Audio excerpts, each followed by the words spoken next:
cheat sheets.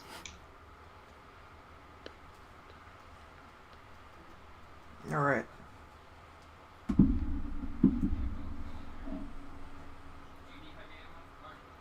Okay, I think we're good. All right. Hello, everyone. So we are finally ready to talk about Oh, wait, this hold on. I week's. don't have my scene switched over. Hold on 2 seconds. Oh no.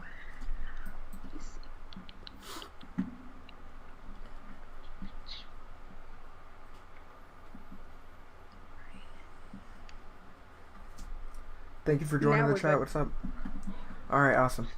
So we are here talking about Stargirl, which is something I'm really excited about because last episode was really, really fun. Last I episode mean, was so good. so much to talk about. They jam-packed So so much in just a 40-minute episode, and it was I was really kind of exciting the way they sad it handled was it. so short. I was too. I I was mean, like, you would think that they'd make it a little longer. I don't know, but I was happy with how they've done it. I mean, they did not have a weak episode all season.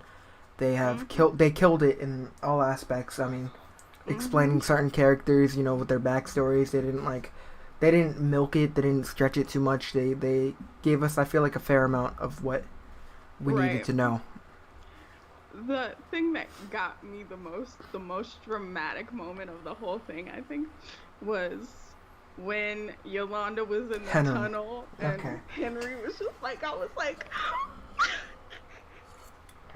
Question: Did Did you think he was back? Well, when I first saw, my immediate reaction was, oh my god, and then my brain was like, wait. Yeah, right away when I saw it, I was like, Yeah. nah, this season has been so good. The writing has been so good. Right. So there is no way they're gonna pull some cheesy stuff like, oh, I survived. I've been hiding undercover the whole time. Like that is god awful. I was like, there is no way this is what they're doing. Right. So I was almost 100% certain it was false, and it ended up being that way. But yeah, I mean, right away I do want to talk about Rick, because Rick was the highlight for the episode. I mean, Right. we saw so much growth for this dude since the first episode. The first episode he was introduced, and we saw this dude stealing things and just ignoring people, like just not wanting any human interaction At all. And he only joined our group because he wanted one thing, and that one thing is revenge. He wanted to kill the person that killed his parents, and at the end of all of it, he ended up sparing the thing that killed his parents, which I thought was phenomenal. Only because just the fight scene, being able to see Solomon Grundy in live action. What's up, Keyshawn? Just being able to see Solomon Grundy was insane, and seeing him fight Rick one-on-one was just so satisfying. Yeah, him having that little moment of like humanity there, that like, oh my gosh, I'm sorry. I know. Rick was just like fumbling him. I know. I mean, and Rick did better in that fight than I thought he would. I know. I've been saying that since day one. I was like, yo, this dude is gonna get thrown like a rag doll. Right. There is no way this dude is gonna. I was like, bro, what are you doing? I was like. And to be fair, he did get thrown like a rag doll. Yeah, but I mean, he handled it so well when he was going up against when Grundy was going up against Pat. It was like it was giant versus giant, and Grundy destroyed the mech, which was crazy. I'm glad it was fixed. They already got it fixed. They didn't even talk about that, but it was all fixed. It was just a really cool moment because I mean, then you see Rick come out of nowhere, just punch Solomon Grundy, and he looks at Pat. He's like, "Yo, it's my turn." Oh I was like, "Yo." I was like, oh my goodness. This dude's not joking. And then you see Solomon Grundy literally put his tail in between his legs, and he got scared at the end. Like literally, Rick is on top of him, just like pounding him, straight up saying like he's like, fight back. And then when Solomon Grundy, he's literally scared, and you see him falling back, and Rick just looks at him. He's like, ah, and Grundy got scared. So it was just crazy seeing a giant monster like that just get terrified. My mom had an interesting thought. She was like, now that they did that, they have a friend. Like, just in case next season something pops up, Solomon Grundy could be like, oh. I don't know. I think that'd be too fast. I mean, I'd be cool if he had some type of relationship with Rick. Yeah. Because I'd be cool with him only respecting Rick. But like Solomon Grundy is literally like a Hulk ripoff, so it's just really crazy. You said, do you think Solomon Grundy is going to turn good? No, I don't. I honestly don't know if that's the route they would take. At least not yet. I feel like it's super soon. Anti-hero, like helping occasionally. I could see that. I don't. Yeah, I mean, like, I don't know. But you remember, he would be a weird, a hard character to put in. I mean, we only saw him technically the first and the last episode. Right. We only saw him in full form in the first and the last episode, only because of the budget and all that stuff. We saw a little hologram version of him, and then we saw him locked up most of the season. Right. And next season, the budget I believe is going to be a lot lower than it is here. So that's gonna be a lot more difficult to see. Yeah. Shining Knight. I mean, not Shining Knight. Grundy. So, my question was, and I figured you might know the answer to this question. The British guy at the end that they teased, I kept thinking, I was like... Shade or Eclipso? Shade. Okay. So, like, I kept thinking back to the first fight scene that we saw with the original Justice JSA, team or whatever. And, you know how that big, like, it was more like a glob. Yeah, it's what grabbed Dr. Midnight. And pulled, yeah. Yeah. At first, I thought that was Solomon, but seeing Solomon fight, he doesn't. Oh, you thought you thought that big blob was Solomon Grundy? Yeah. Oh no. Solomon Grundy, the only thing he's like the Hulk, so that's basically his ability. Yeah, so I was thinking, is that Shade or is that someone else? That was Shade that grabbed Dr. Midnight and pulled him towards. Yeah, so I mean, it looks like Shade and Eclipso are gonna be something that we're gonna look forward to for as far as villains goes. Cause I don't know if they're locked up Sportsmaster and Tigers, but as far as we know, Brainwave, the Dragon King. Brainwave I believe is gone, but Dragon King, but Brainwave, I mean, I feel like that happened way too fast. I would have loved for him to look her in the eyes, and for him to have something else to say, like bro, what is Shade? Shade is a villain that they introduced at the end of towards the end of the episode. There was a guy who was basically mocking Jordan's plan. Mm-hmm. He was saying, "Oh yeah, like." I told He's you. Like, oh yeah, exactly, yeah. Like that, yeah. And that it zoomed in on the ISA's photo, and you see somebody in the back who is Shade. So that's who Shade is. I mean, he's just a big comic book villain. Hilarious that Pat didn't mention him to Courtney and Peeps earlier. Oh yeah, I mean, I was surprised he wasn't on the list. He should have been on like one of the images or whatever when they were at least like just a little Easter egg. Maybe he was. I don't know. I didn't really pay attention, but. They did a hell of a job. I mean, that's just the bottom line. This season was just phenomenal, and I was just really happy with what they did. But Eclipso apparently is going to be a thing.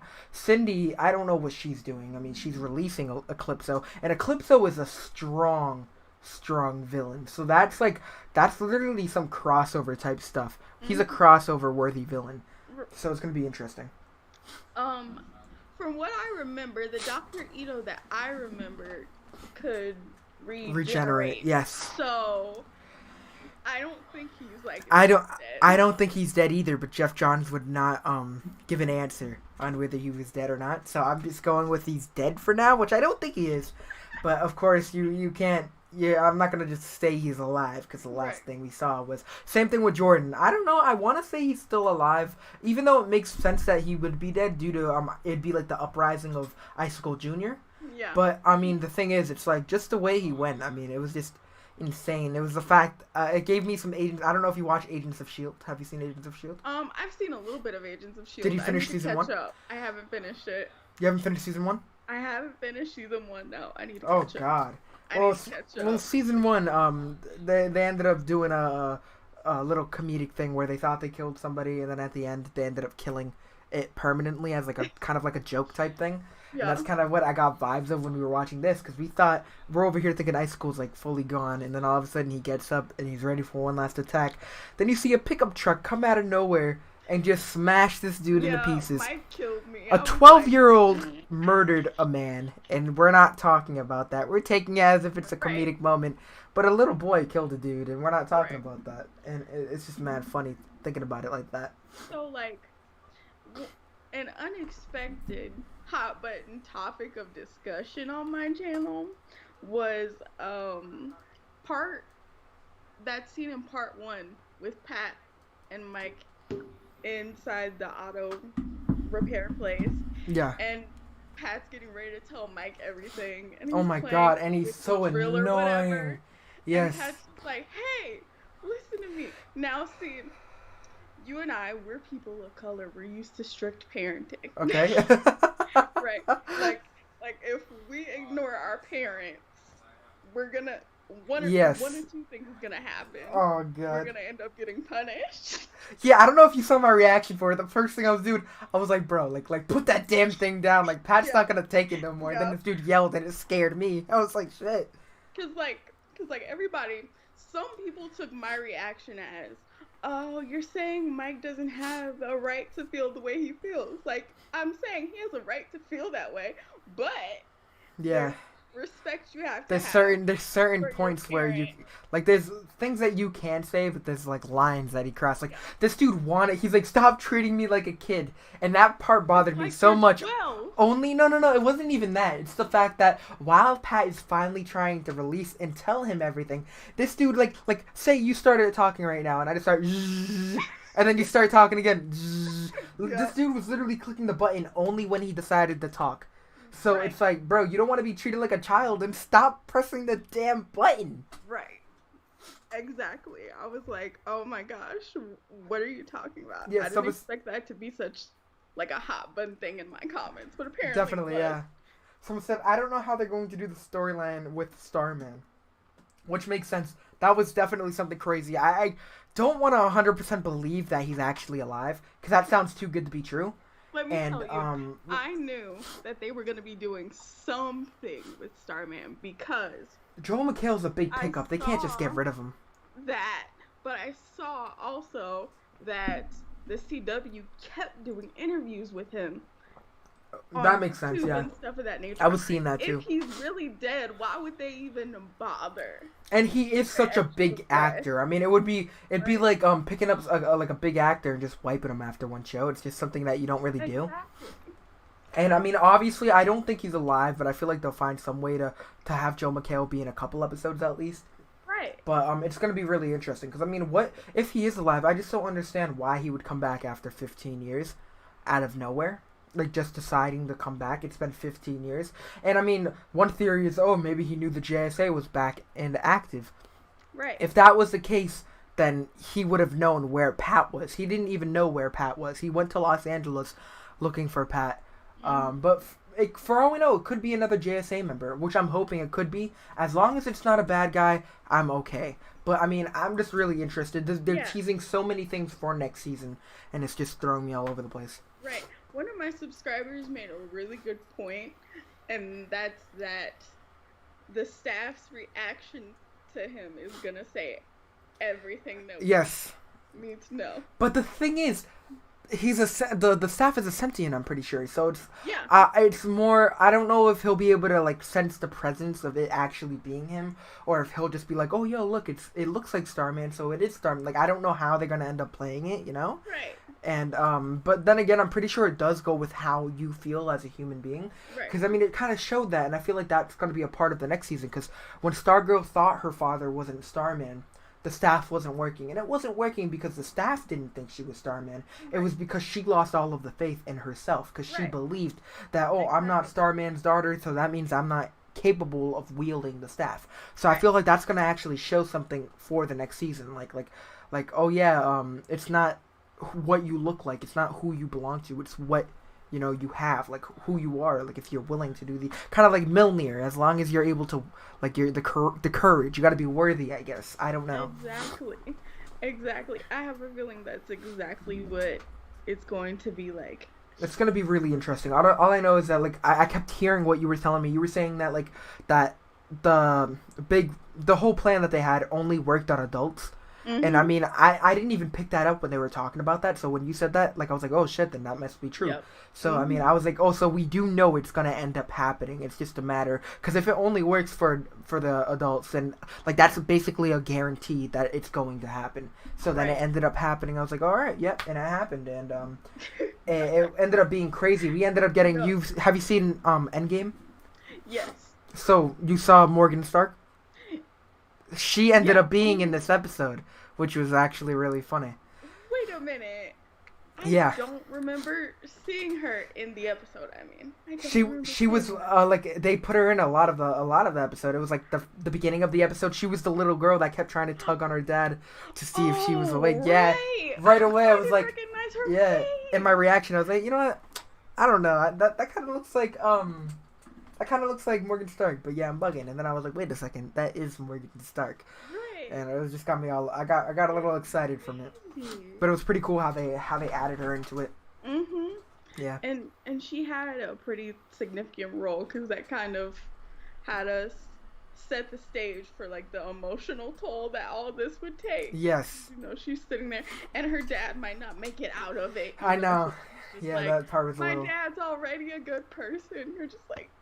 Yeah, and then Jordan was just walking by her without a problem. He clearly didn't care. Also, can we talk about Jordan, his actor, from an acting standpoint? Like, phenomenal. Towards the end there, when everything started falling apart, how different he looked in terms of, like, face. I know, he looked like freaking tired. He looked broken. Looked tired, yeah. Like, seeing him trying to talk to Barbara, he's like, oh, I can convince the others to keep Courtney alive. We can find somewhere else. We can hide. We can be alive together. We can do this. We can do that. And it's like, bro, you have big dreams, but you're crazy, dude. That shit's not happening.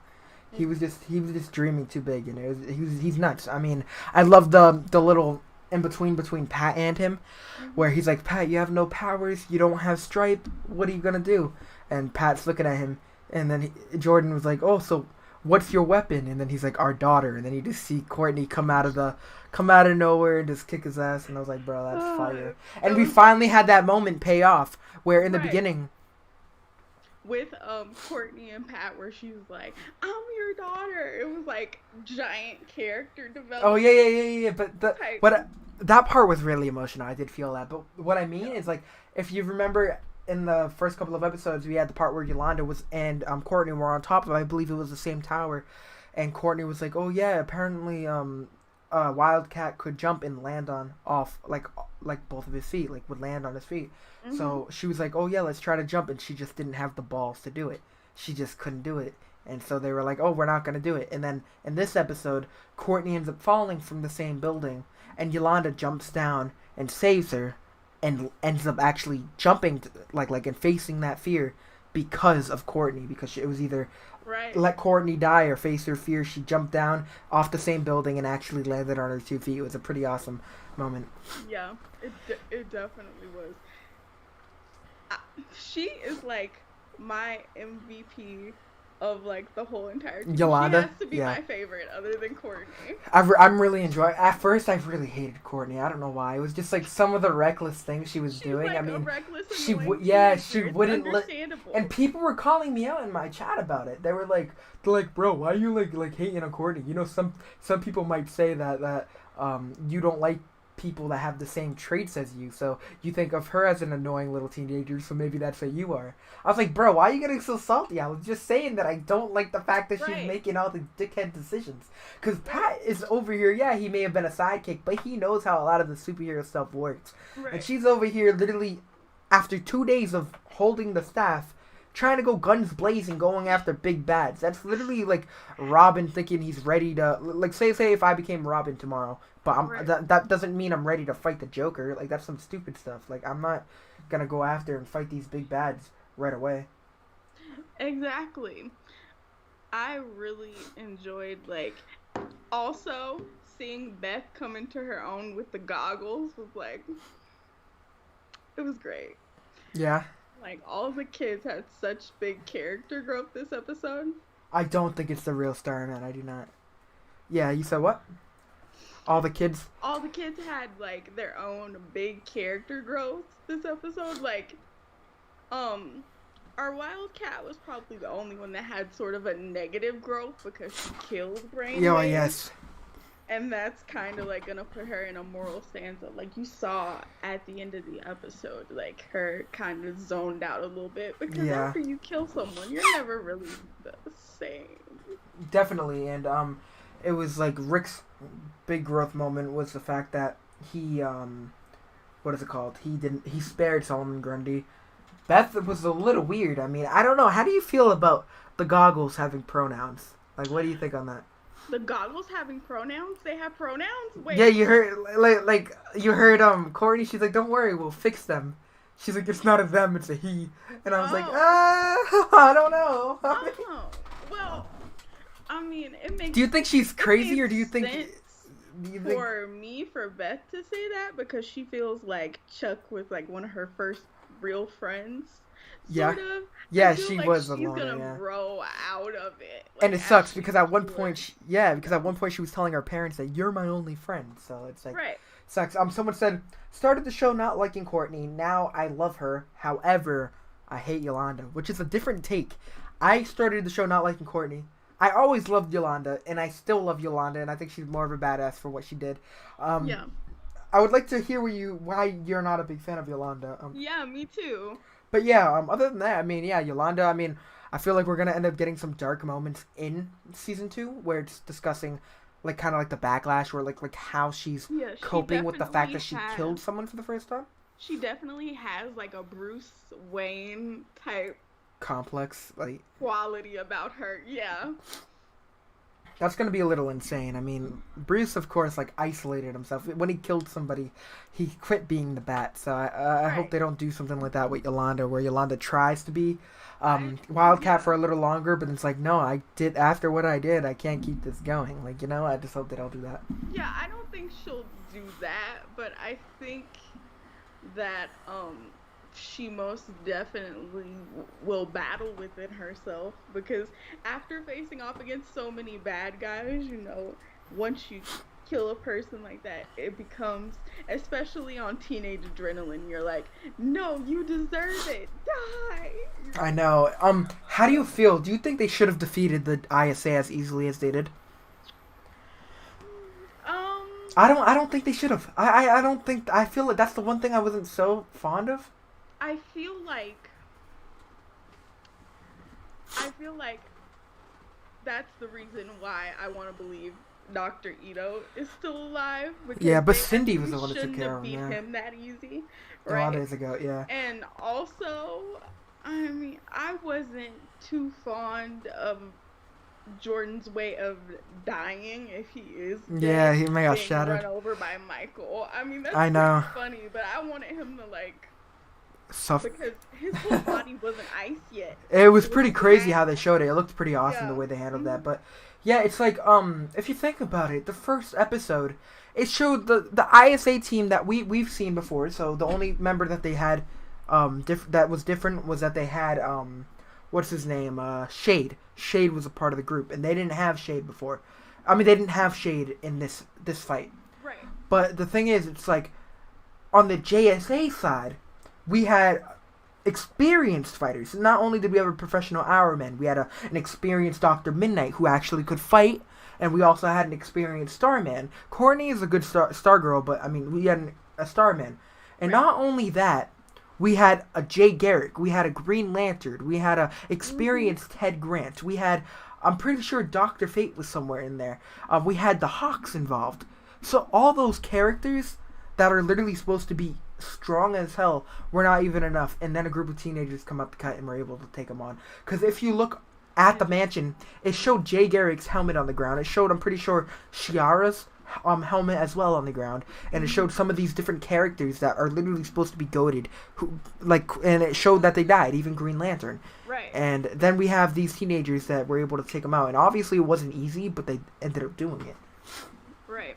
Someone just commented on my stream and made an incredible point. The contrast between our Wildcat arc and Rick's arc are insane, because if we think about it, she's killed a person, right? Oh yes. She didn't start out switch it. They're switching lanes, and they switched the two up. That's gonna be interesting.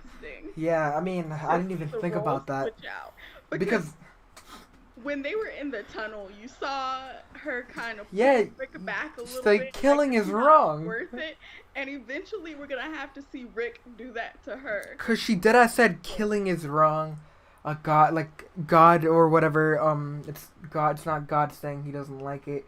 And Rick looked at him. Well, God wouldn't have killed my parents or something like that. I was like, yo, you got a point. I mean, this dude's over here like it just got straight serious, and I was like, oh man, like I don't, oh no, like it got really interesting. Right. It's gonna be completely interesting to see how their characters gel and stuff like that. And Courtney still doesn't have a love interest. I'm kind of. I know. Well, I mean, I'm kind of glad. I don't want. I mean, honestly, love interests are goat. I mean, sometimes it's good. They're great, but especially going to the CW, I feel like they're gonna kill it. If they try to add a love, I don't want the show turning into a straight up teen drama. I don't want no Riverdale being involved. I'm a sucker for a good like tragic love story. So because obviously she loves High School Junior. That thing. Junior, then I want to see that. Yeah. At the very least. Like him ending up being evil and having to fight her, bro. That'd be insane. Right. But oh my god, that's gonna be crazy finding out how High School Junior specifically is coping with it. And like I said, in 2018 they released the casting, what they were looking for in certain characters, and one of the casting reports for, I'm pretty sure it was High School Junior. It was a boy who is sensitive, caring. He's an artist. He is just hoping not to follow down his powerful father's path. Yeah, and they didn't say who it was, but clear now. It's kind of clear that it's High School Junior. And that description doesn't really fit too much of the first season because he wasn't really touching up on being a big bad. They didn't really talk about it. Yeah, they showed that he had abilities, but I'm not even sure if he knew what was going on on his father's side. I mean, like yeah, I don't think he didn't. He didn't because I believe it was episode 12 when the grandparents were saying, "Oh yeah, it's time to tell him he's old enough. We need to talk to him about it." And Jordan was just like, "No, not yet. So I don't think he ever ended up getting the chance to actually talk to him about it. So for all High School Junior knows is that his father was murdered, and his father was a good man doing all this thing. So he doesn't know what his father was. He didn't know what his father did. So it's gonna be really insane to see how they end up handling that. What do we think about Tuba Turd? Oh my god, dude. He's going to be the people are saying he's gonna be the new Fiddler. I mean, obviously he plays the tuba, but he's a freak. I mean, just the actor portrays him like a friggin' like he portrays him great. Cause just looking at him, he does look like the kid that was like kind of scary in the corner. Like he called me Tuba Turd. I'm like, he's like, what would your mom think about it? He's like, my mom told me to do it. I was like, oh my god, dude, you're a freak. And this dude literally smashed his head in. To take him seriously with a tuba, we're gonna have we're gonna have to change it up, definitely. We're gonna have to see that. Because I don't think he knows his mom is dead. So if he does find out that his mom is dead, I feel like he might end up trying to learn how to work the violin, and it will end up being pretty badass. Because of course, I don't even think the ISA members knew what the mom was capable of. Because if you remember when Tigress and Sportsmaster were in the house right before Tigress ended up killing her, she was like, oh, so why are you here? Like, what are you gonna do? Are you gonna play us a song? Like, it didn't really, I don't know if it was just like straight sarcasm, but it didn't, like, the fiddler is a lot more powerful than just playing a song. Right. Like, if you like the fiddler can fucking destroy a building with maybe, that. So like she just knew how to control the violin. Like maybe he taught her how to do that, like from a mind control standpoint. But his son actually has like the full set of. That's gonna be really fun. It's gonna be really crazy to see. That's gonna be crazy. That's something I'm looking forward to. But yeah, I mean, I don't even know what else to say. I mean, it was a fun episode. I mean, the moment at the end where we have Pat and Stargirl flying across the forest and landing on the water tower. A lot of people were saying that they hoped it was I'm gonna miss that production value. Yeah, definitely. People were saying that they kind of wished it was them all grouping up around the JSA headquarters instead of it being that. But I feel like it would be fun to stretch that being like introducing the JSA headquarters into a longer moment instead of it just being like a quick, end piece. So I think that's going to be fun later on. I feel like if Starman really is Starman, then that's what they're going to end up doing, is taking them back to the JSA headquarters and doing that. Yeah, I'm waiting for Beth to meet Hootie the Owl. That's going to be really, really fun. I really want her to meet Hootie the Owl. I mean, Courtney took the owl with her, right? No, she didn't take the owl. She didn't take it? No, she left him there, no. She took him. She wasn't going to put the owl in the duffel bag. Nah, she ended up just, Like she's like, oh, I think she said, oh, we'll be back or something. But she left some of the things there. I'm pretty sure she left the Doctor Fate helmet. She didn't bring everything. That's all I know. Also, the pin. We still haven't. Yes, we have not We seen. have not touched the pin. People think we've touched it, but it didn't work for Yolanda. Yeah, right. We think right. people think it's going to be. I think his name is Jaquil or something. Jakeem. He is. They've mentioned him already. I know in the comics he's the one who uses the pen, but and they actually introduced him in the show as being one of Mike's friends. But that's basically as far as they kind of went. Interesting. Someone said, "A DC Legends season 2, right? Was no Starman. No, DC Legends had Star. No, yeah, no, they had Stargirl, and DC Legends season 2. Mhm. That was a pretty cool, but she was like a more like professional version of Stargirl, and she wasn't like in charge of it like she is now. Like here, she's in charge. I believe Rick's dad was in charge of the. It was Rick's dad. Our man was mostly in charge. Of, Do you feel like they're gonna give Mike a bigger role? I hope so. I mean, I like him. Beyond Stripesy, do you think he's gonna? I really hope he becomes a hero other than a sidekick. Yeah, I would like for him to do that. I mean, obviously he wants to be a hero. He seemed a little jealous. I mean, he honestly, I didn't like the line. He was like, "Oh, maybe if I found the staff before you did, who knows? Maybe I would have wielded the staff." Where I don't really like that. I mean, I don't think because he's too immature. Yeah, and I honestly don't. Like, get away from me, please. I don't. Someone said, but I feel like except for Courtney and maybe Beth, none of the kids genuinely want to save people. Which I get what you mean by that, because, I mean, Beth, I mean, of course, she always wants to do the right thing. She seems like that's what she wants to do. Courtney is just a kind person all around. She's one of the first characters I've really enjoyed because of that. Like, literally, we've had moments where she would, what is it called? I know, like, with Joey Zarek or whatever it was called, just different characters. Like, when Joey Zarek just popped up on her randomly without even introducing himself, he's like, oh, do you want to see a magic trick? Most shows, if we see someone do that, they're like, who are you? Like, they will all be all, like, defensive and shit. She was like, yeah, sure. She was just so kind. And Breck Bassinger is friggin' awesome when it comes to portraying Courtney. And I honestly, I didn't know how I was going to feel about it. But, I mean, I really loved this show. And they're just doing a hell of a job. On that front, I feel like the kids are going to grow into like the full hero, like I want to say people think, because if you look at them as kids, they didn't really like have anything before, and so the powers have really given them like grounding and something to like stand for and fight with and for. Yeah. So with that in mind, they're probably gonna grow, especially Rick. Rick had like a huge jump, so I can't wait to see where it goes with him. Yeah. That's funny. Nah, but what is it called? Man, I don't even know what else to say. I feel like we covered a lot for the finale. God. I mean, I'm down to do this again if you are, but Oh yeah, definitely. When the fall shows come back, whenever that is. Oh, they're probably like January. Yeah, 2021-ish. We can do like a end of the week DC TV I mean, I could work. Yeah. I mean, That I would know be when fun. when those shows pick up, I'm gonna be super busy, so that's gonna be crazy. Because right now, my weekly shows are really like I don't have anything I'm reacting to right now. Yeah, Agents of Shield is pretty much it, and then I got Hannibal. I got all this stuff coming out. Just for this week and the next couple of weeks. That's basically all I'm doing. But when all those shows end up starting, I mean, that's basically it. I don't know. No, I'm probably not gonna be doing a stream later. I mean, after this, I'm probably just gonna go chill out and get ready for the emotional series finale. That's basically it. Of what? Agents of Shield. Oh, Agents of Shield. The series ended today. Yes, today. So I'm gonna.